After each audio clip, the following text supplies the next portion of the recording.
On September 28, 2005, Brigadier General Gudani was called to testify before a Senate committee. Gudani and Comrade-at-Arms Marine Colonel Alexander Balutan defied an order from Malacanang and testified about a sinister scheme to rig the elections in Mindanao. This AFP message form given to me at 1 a.m. this morning. And may I read before this august body, Mr. Please Chairman, Your proceed, Honor, sir? General.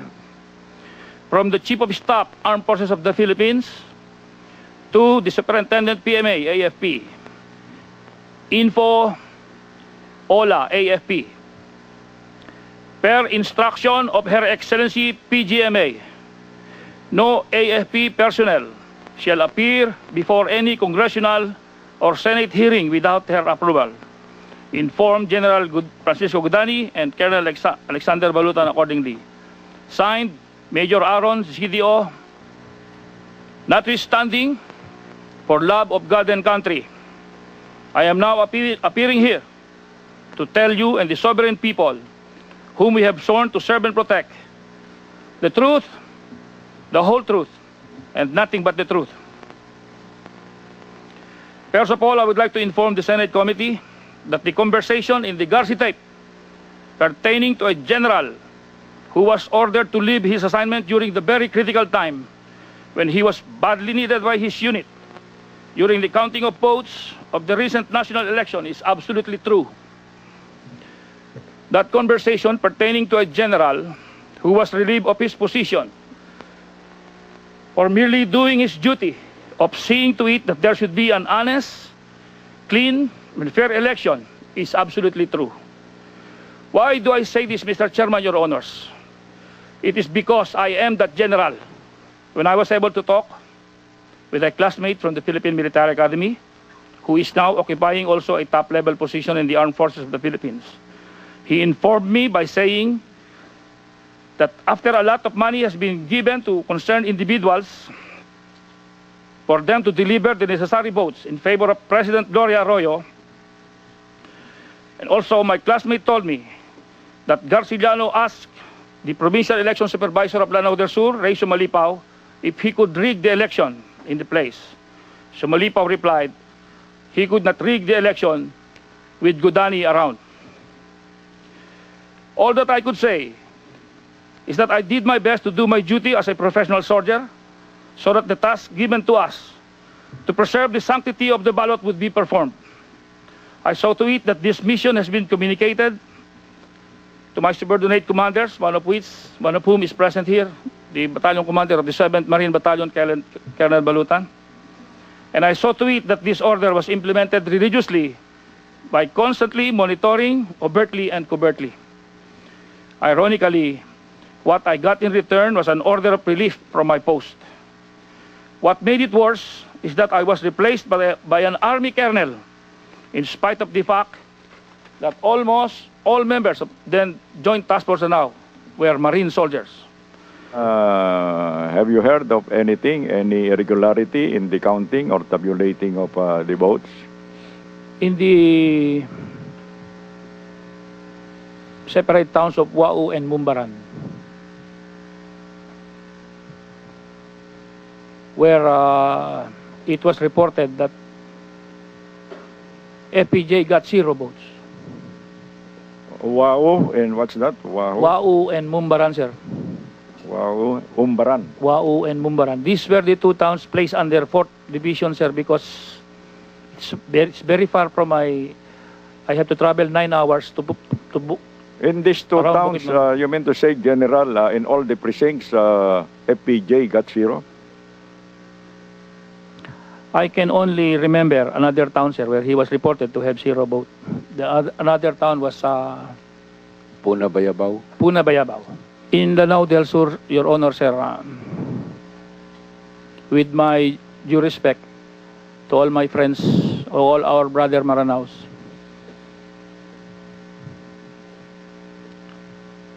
it's only there where I learned. I was able to witness and observe all kinds of cheating from start to finish, from the registration of voters, Your Honor, sir. They were recruiting or hakotizing. Ano ba hakotizing sa English? Herding voters from other towns. From other towns who are not Yes. registered voters of that particular town. Yes, Your Honor. That was a problem we had even before election because so many herded voters from other towns, from other provinces, even from Lanao Norte. The ERs of Puna Bayabao showed FPJ with 42% of the votes. But the municipal COC and provincial SOVs give GMA 100% of the votes and 0 for FPJ. In this statement of votes by city or municipality from Puna Bayabao, 100% of the votes are for GMA and all other candidates score 0. This is a statistical impossibility. In Barangay Lianan, ERs show that there were votes for FPJ and other candidates.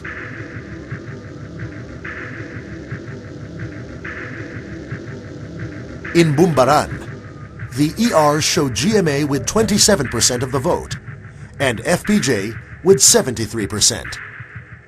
But the municipal COC and provincial SOV reveal an unmistakable switch, showing GMA with 74% and FPJ with 26%.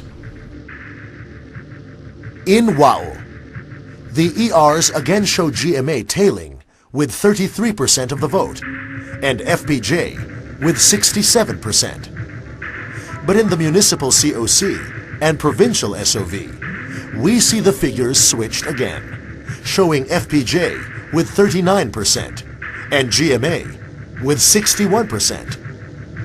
In Barangay Linisk, Precinct 14, all votes were listed for GMA.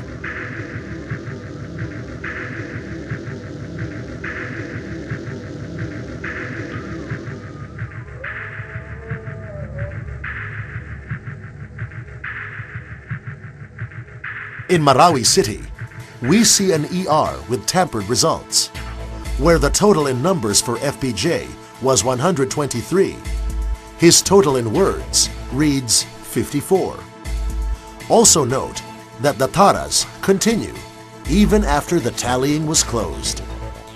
Although the ER shows that 145 people voted, there are no tallies, taras, for the candidates. Perhaps the teachers were tired. Perhaps the watchers were in a hurry.